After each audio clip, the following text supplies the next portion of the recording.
નમસ્કાર મિત્રો, આજે આપણે ધોરણ 3માં લેસન 6 વોટ ઇઝ ધીસ શીખીશું. બાળકો, તમે તમારી આજુબાજુ ઘણી બધી વસ્તુઓ જુઓ છો. તેમાં વસ્તુઓ, પ્રાણીઓ અને પક્ષીઓ પણ હોય છે. ત્યારે તેને આપણે જાણતા ન હોય ત્યારે તેને તમે ગુજરાતી ભાષામાં પ્રશ્ન પૂછો છો કે આ શું છે. જો દૂર હોય તો તેને તમે શું કહો છો કે પેલું શું છે. એવા પ્રશ્ન પૂછે છે. તો આપણે આજે આવા પ્રશ્ન અને જવાબ એને આજે આપણે અંગ્રેજી ભાષામાં શીખીશું. તો મિત્રો, એને જ સૌપ્રથમ આપણે અહીંયા તમારા માટે એક નવો શબ્દ છે કે વોટ. તો વોટને આપણે જાણીશું કે વોટનો અર્થ શું થાય.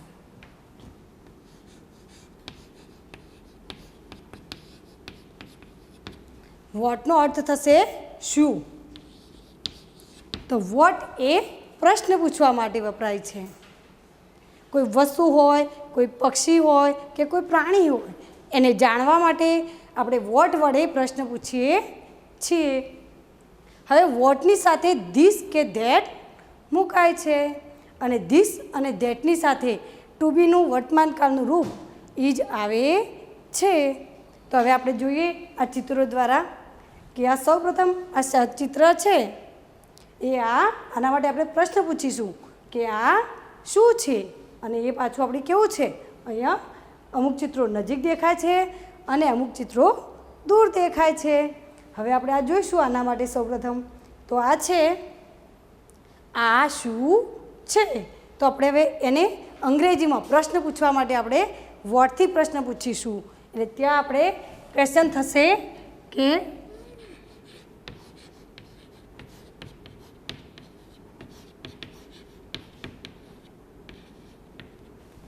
What is this. હવે વોટ એ પ્રશ્ન પૂછવા માટે વપરાય છે. વોટ એ વાક્યની શરૂઆતમાં મુકાય છે. એમાં પ્રથમ અક્ષર ડબલ્યુ એ કેપિટલ લખાય છે.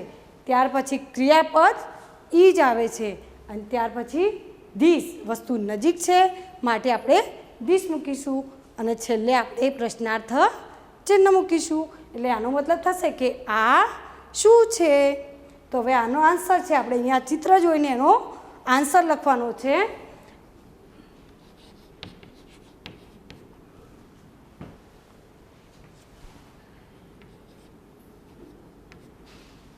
તો ધીસ આ શું છે, આ સફરજનનું ચિત્ર છે. તો એનો જવાબ બનશે એટલે કે ધીસ ઇઝ એન એપલ.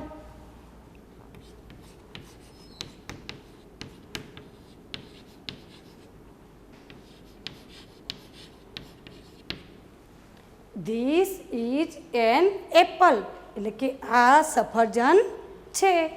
હવે મિત્રો આપણે હવે અહીંયા બીજું ચિત્ર જોઈશું. તો આ શું છે, પહેલાં આપણે ચિત્રને જાણતા નથી, પ્રશ્ન પૂછવાનો છે. પરંતુ આ ચિત્ર કેવું છે, એ દૂર છે. તો એનો શું પ્રશ્ન બનશે કે પેલું શું છે. તો એને અંગ્રેજી ભાષામાં આપણે વોટ વડે પ્રશ્ન બનાવીએ છીએ વસ્તુને જાણવા માટે.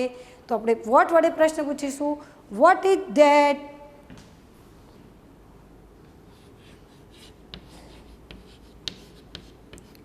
Vote is that. અને છેલ્લે આપણે શું મૂકીશું, પ્રશ્નાર્થ ચિહ્ન. અહીંયા જો વોટ ડબલ્યુ એ કેપિટલ મુકાય છે, પછી વાક્યના બધા જ મૂળાક્ષરો સ્મોલ લેટર એટલે કે બીજી એબીસીડીમાં લખાય છે. વોટ ઇઝ ધેટ એટલે કે પેલું શું છે. તો હવે આ ચિત્ર શાનું છે, આ ચિત્ર છે હોડીનું. તો આપણે હવે લખીશું, અહીંયા જો ધેટ વડે પ્રશ્ન પૂછ્યો છે ને પેલું શું છે, તો આપણે વાક્યમાં પણ શું વાપરીશું, ધેટ જ વાપરીશું. માટે અહીંયા આન્સર લખીશું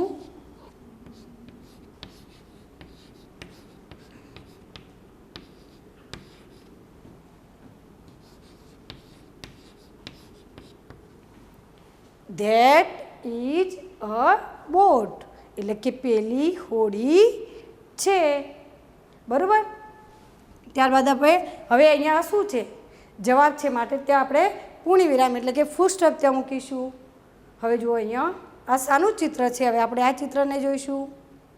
એના માટે સૌપ્રથમ પ્રશ્ન પૂછીશું. તો પ્રશ્ન આપણે શાનાથી બનશે? વોટ વડે બનાવીશું. તો અહીંયા આ જુઓ વસ્તુ કેવી છે, નજીક છે. તો નજીક માટે આપણે શું વાપરીએ છીએ, ધીસ. તો વોટ ઇઝ ધીસ.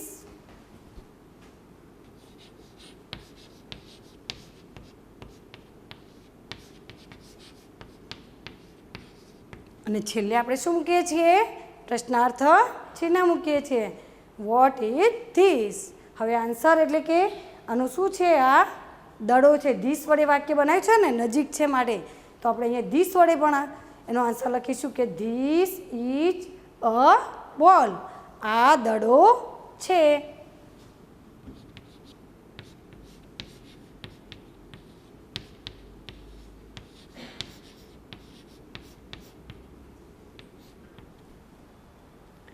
હવે આપણે આગળ જોઈશું. તો આ ચિત્ર માટે આપણે પ્રશ્ન પૂછીશું દર વખતની જેમ. તો એ શું બનશે, વોટ વડે. તો વોટ ઇઝ, આ કેવું છે, તો એ દૂર છે. દૂર માટે આપણે શું મૂકીએ છીએ, ધેટ. તો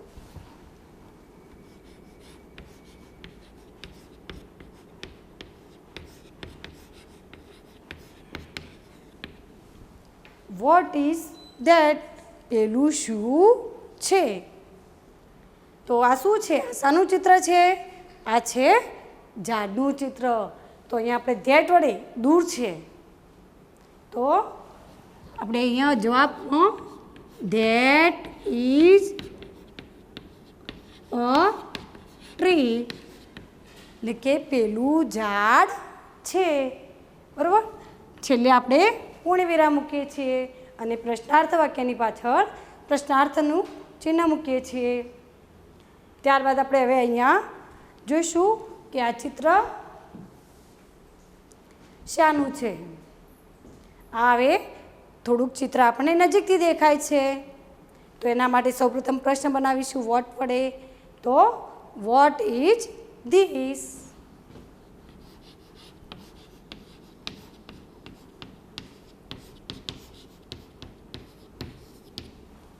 વોટ ઇઝ ધીસ, એટલે કે આ શું છે.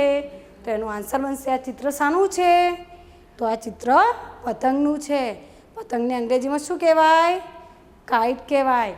તો આનું આન્સર બનશે, અહીંયા ધીસ વાપર્યું છે ને, તો આપણે વાક્યની અંદર પણ ધીસ લઈશું. તો ધીસ ઇઝ અ કાઇટ. તો મિત્રો આ રીતે ઘણી બધી વસ્તુઓને તમે નજીક દૂરથી જુઓ છો. તો વોટ વડે પ્રશ્ન બનાવવાનો અને એના દ્વારા આપણે જવાબ મેળવી શકીએ છીએ. તો તમારી બુકની અંદર પણ આવા વાક્યો બનાવેલા છે, ચિત્રો આપેલા છે. તો એના તમારે આન્સર લખવાના છે. હવે શીખીશું સાદા વાક્યમાંથી પ્રશ્નાર્થ વાક્યો બનાવીને લખો. તો સૌપ્રથમ આપણે સાદું વાક્ય લખીશું.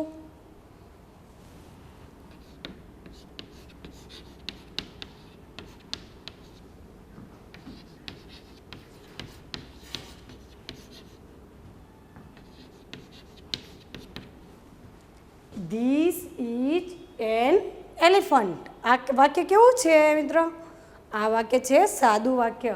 હવે આપણે આ વાક્યમાંથી આપણને એનું પ્રશ્નાર્થ વાક્ય બનાવતા શીખવાનું છે. તો સૌપ્રથમ આપણે યાદ રાખવાનું છે કે જે આ ક્રિયાપદ છે એ ક્રિયાપદને શું કરવાનું છે? વાક્યની શરૂઆતમાં લખવાનું છે. એટલે કે વાક્યની શરૂઆતમાં લઈ જવાનું છે. હવે એમાં પણ અહીંયા આઈ કેવો છે? સ્મોલ છે. તો વાક્યની શરૂઆતમાં જશે એટલે કેવો થશે? કેપિટલ. તો અહીંયા આપણે લખીશું ઇજ. ઇજને આપણે અહીંયા વાક્યની શરૂઆતમાં લખીશું. પછી કર્તા છે અહીંયા. ધીસ એ શું છે? કર્તા છે. તો કર્તા એક શું આવશે? ક્રિયાપદની પાછળ આવશે. તો આ જે ધીસ છે અહીંયા કેપિટલ હતો તો અહીંયા શું થઈ ગયું? સ્મોલ થઈ ગયો. Is this. ત્યાર પછી એન એલિફન્ટ એ તો એના અહીં જે વધારાનું કર્મપૂરક છે એને આપણે અહીંયા ને અહીંયા એના એ જ જગ્યાએ લખવાનું છે. An elephant. Is this an elephant. હવે આ વાક્ય કેવું બન્યું છે? પ્રશ્નાર્થ વાક્ય. એટલે કે એની પાછળ આપણે શું મૂકીશું? પ્રશ્નાર્થ ચિહ્ન મૂકીશું. એટલે આનો અર્થ શું થશે કે શું આ હાથી છે? આનો મતલબ શું થશે? આ હવે પ્રશ્નાર્થ વાક્ય બન્યું છે. શરૂઆત ધીસ ઇઝ એન એલિફન્ટ, એટલે એનો મતલબ થશે કે આ હાથી છે. પરંતુ હવે અહીંયા પ્રશ્નાર્થ વાક્ય આપણે બનાવ્યું તો એનો અર્થ થશે ઇઝ ધીસ એન એલિફન્ટ, શું આ હાથી છે? તો હવે આપણે બીજું વાક્ય જોઈશું.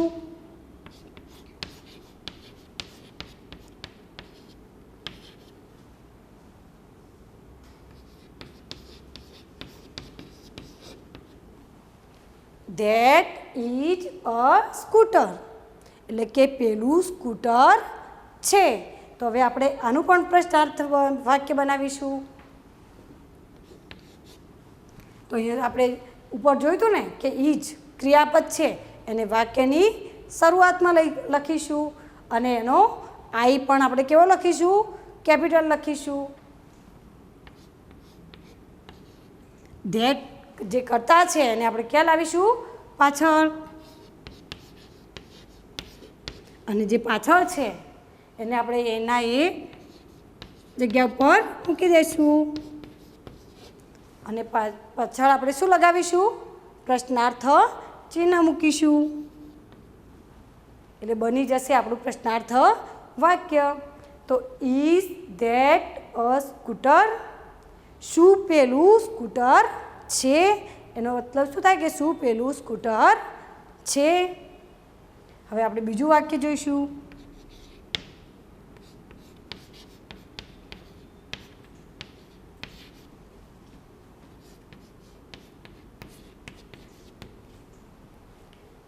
ધીસ ઇઝ અ કાઇટ, એટલે કે આ પતંગ છે.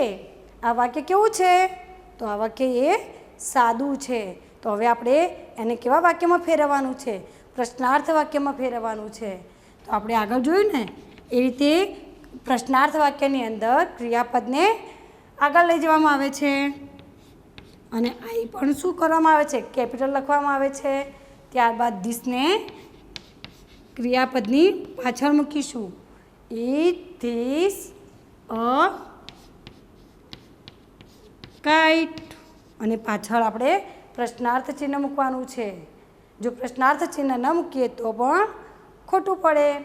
એટલે એનો મતલબ થશે ઇઝ ધીસ અ કાઇટ, શું આ પતંગ છે? ત્યારબાદ આપણે આગળ જોઈશું.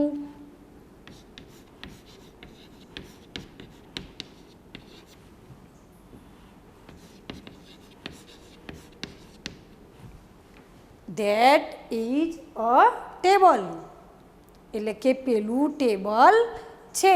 હવે આ વાક્ય કેવું છે? આ વાક્ય એ સાદું વાક્ય છે. તો આપણે એને કેવા વાક્યમાં ફેરવવાનું છે? પ્રશ્નાર્થ વાક્યમાં. તો સૌપ્રથમ આપણે શું યાદ રાખીશું? ઇઝ, એટલે કે ક્રિયાપદ છે એને પ્રથમ લખીશું. ક્રિયાપદનું પ્રથમ અક્ષર પણ કેપિટલ લખીશું. ત્યારબાદ ધેટ કર્તા અને અ ટેબલ, અને છેલ્લે આપણે શું મૂકીએ છીએ? પ્રશ્નાર્થ ચિહ્ન. ઇઝ ધેટ અ ટેબલ, એટલે શું પેલું ટેબલ છે? ત્યારબાદ આપણે આગળ જોઈશું.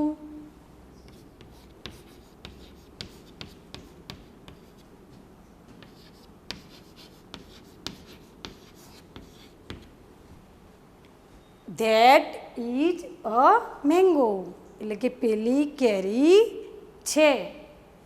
તો હવે આપણે એનું પ્રશ્નાર્થ વાક્ય બનાવીશું. તો સૌપ્રથમ આપણે યાદ રાખીએ છીએ ક્રિયાપદને આગળ લખીએ છીએ. ઇઝ ધેટ અ મેંગો, અને છેલ્લે પ્રશ્નાર્થ ચિહ્ન લખીએ છીએ. ઇઝ ધેટ અ મેંગો, શું પેલી કેરી છે? તો મિત્રો આ રીતે આપણે પ્રશ્નાર્થ વાક્ય બનાવી શકીએ છીએ. હવે આપણે ચિત્રો જોઈ પ્રશ્નોના ઉત્તર યસ અથવા નોમાં લખો. હવે મિત્રો યસ અને નો એ તમારા માટે કેવા વર્ડ છે? નવા વર્ડ છે. તો યસનો અર્થ શું થાય? YES. યસ એટલે હા, અને નો NO. નો એટલે ના, નથી અને નહીં એના અર્થમાં વપરાય છે. એટલે કે ચિત્ર જોવાના છે અને એનો ઉત્તર એટલે કે આન્સર યસ અથવા નોમાં લખવાનો છે. તો આપણે અહીંયા આ ચિત્ર જોઈશું. પ્રથમ ચિત્ર જોયા પછી અત્યારે આપણે શીખી ગયા પ્રશ્નાર્થ વાક્યો કે ઇઝ ધીસ એન એક્સ? શું આ કુહાડી છે?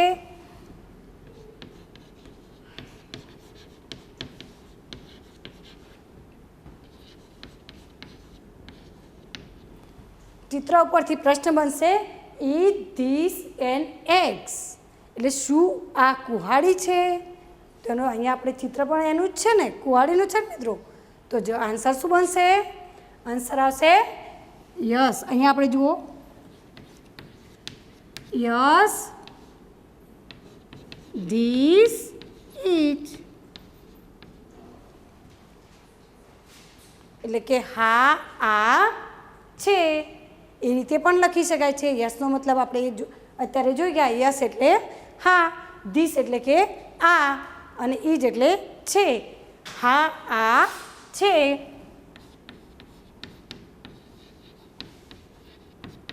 એને આપણે જોયું હતું ને અગાઉ, ઈટ નામની જગ્યાએ જેને વાપરીએ છીએ એને શું કહેવાય છે? સર્વનામ. હવે કુહાડી વસ્તુ છે એટલે એને ઈટ પણ કહી શકાય. એટલે એને આ રીતે પણ લખી શકાય યસ ઈટ ઇચ. હવે આપણે અહીંયા અલ્પવિરામ એટલે કે કોમાનું ચિહ્ન મૂકીશું. અહીંયા પૂર્ણ વિરામ એટલે કે ફૂલ સ્ટોપનું ચિહ્ન મૂકીશું. યસ ઇટ ઇઝ, હા તે છે.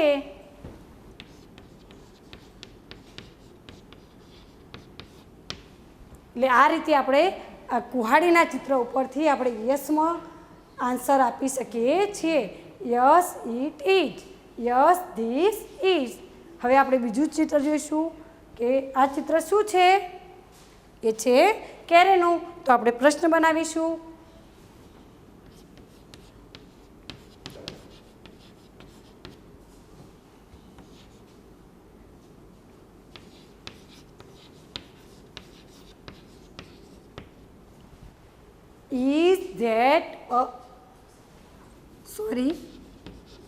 Is that an orange? શું પેલી નારંગી છે? પણ અહીંયા ચિત્ર શાનું છે? અહીંયા ચિત્ર છે કેરી એટલે કે મેંગોનું છે. તો ચિત્ર શું આવશે? યસ આવશે ના. તો આપણે ત્યાં જવાબ શું બનશે? નો, NO. એનો અર્થ શું થાય છે? ના, નથી અને નહીં. તો આપણે શું લખીશું? નો. That is not.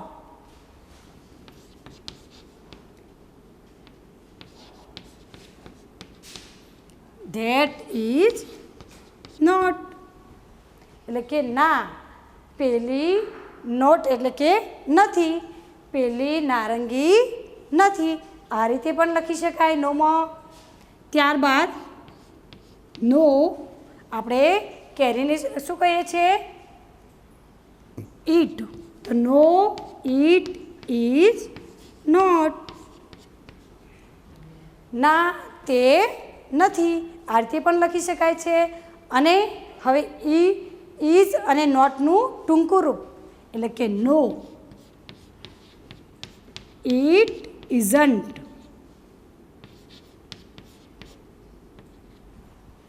જો નો ઇટ ઇઝન્ટ, ઇઝ અને નોટનું ટૂંકું રૂપ શું બનશે? ઇઝન્ટ. એટલે આનો અર્થ પણ શું થશે? ના તે નથી. આનો અર્થ પણ શું બનશે? ના તે નથી. જો નો ઇટ ઇઝ નોટ એનો અર્થ પણ શું બનશે? ના તે નથી, ના તે નથી, તો તે શું છે? તે નારંગી નથી, તો તે શું છે? તો તે આપણે લખી શકીશું કે that is a mango.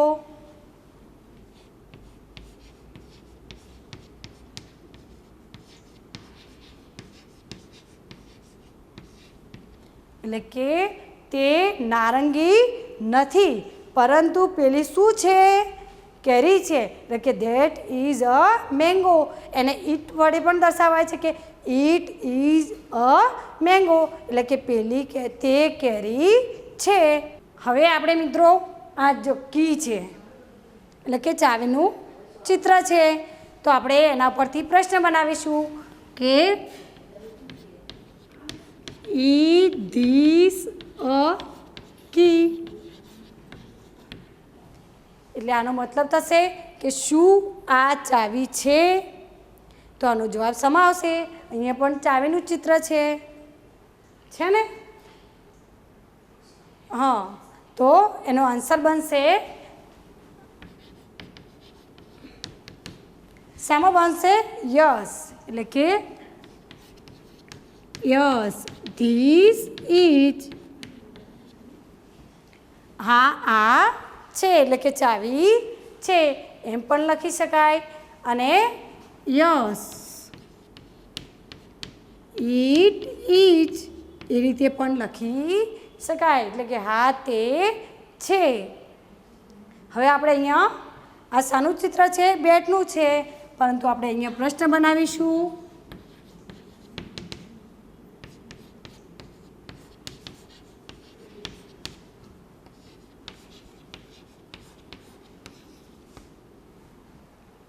Is that a બોલ? એટલે કે શું પેલો દડો છે? હવે અહીંયા આપણે શું લખ્યું છે? બોલ લખ્યું છે, પરંતુ અહીંયા ચિત્ર શાનું છે? તો અહીંયા ચિત્ર છે બેટનું. માટે આપણે શું આવશે? શામાં જવાબ મળશે? નોમાં જવાબ મળશે. તો આપણે એનો આન્સર લખીશું નો. That is not.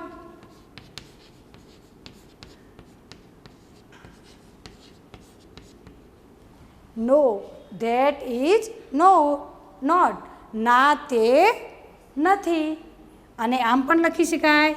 અને નો ઇટ ઇઝ નોટ એ રીતે પણ લખી શકાય, કારણ કે ઇટ એ વસ્તુની જે વસ્તુ છે બોલની છે, એટલે કે વસ્તુની જગ્યાએ નામની જગ્યાએ આપણે સર્વનામ તરીકે વાપરીએ છીએ. એટલે કે નો ઇટ ઇઝ નોટ, એટલે કે ના તે નથી. હવે ઇઝ નોટનું ટૂંકું રૂપ એટલે કે ઇઝન્ટ થાય છે, તો આપણે એ રીતે પણ લખી શકીએ છીએ નો ઇટ ઇઝન્ટ. ઇઝ નોટનું ટૂંકું રૂપ એટલે કે ઇઝન્ટ. તો નો ઇટ ઇઝન્ટ એટલે કે ના તે નથી. તો તે દડો નથી, તો તે શાનું ચિત્ર છે? તો મિત્રો આ શાનું ચિત્ર છે? આ ચિત્ર છે બેટનું. તો હવે આપણે એને ધેટ ઇઝ અ બેટ એ રીતે પણ લખી શકીએ છીએ, અને ઇટ ઇઝ અ બેટ એ રીતે પણ લખી શકીએ છીએ. તો અહીંયા આપણે લખીશું ધેટ ઇઝ અ બેટ એટલે કે પેલું બેટ છે. ત્યારબાદ આગળ જોઈશું આપણે. હવે આ ચિત્ર ઉપરથી પ્રશ્ન બનાવીશું. તો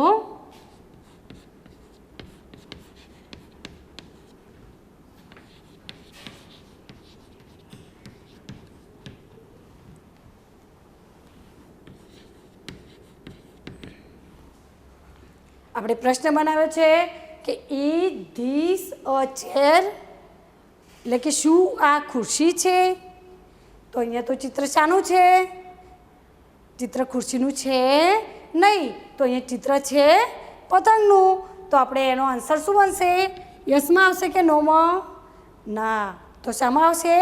નોમાં આવશે, કારણ કે આ ચિત્ર એનું ખુરશીનું નથી. માટે તો આપણે આનો આન્સર લખીશું નો. અહીંયા આપણે હવે ધીસ વાપર્યું છે, તો શું લખીશું? This is not.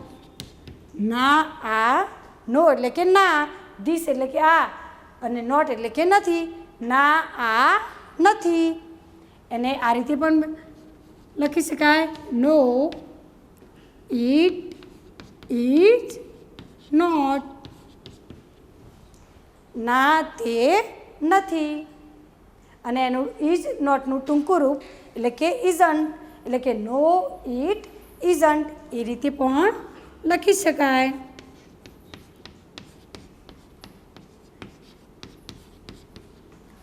No it isn't એટલે કે ના તે નથી. હવે ખુરશી નથી તો તે ચિત્ર શાનું છે? પતંગનું છે. તો અહીં આપણે જે ધીસ શબ્દ વાપર્યો છે તો એના વડે વાક્ય બનશે ધીસ ઇઝ અ કાઇટ, એટલે કે આ પતંગ છે. આ રીતે પણ બનાવી શકાય. અને ઇટ ઇઝ અ કાઇટ એ રીતે પણ બનાવી શકાય. તો આપણે અહીંયા લખીશું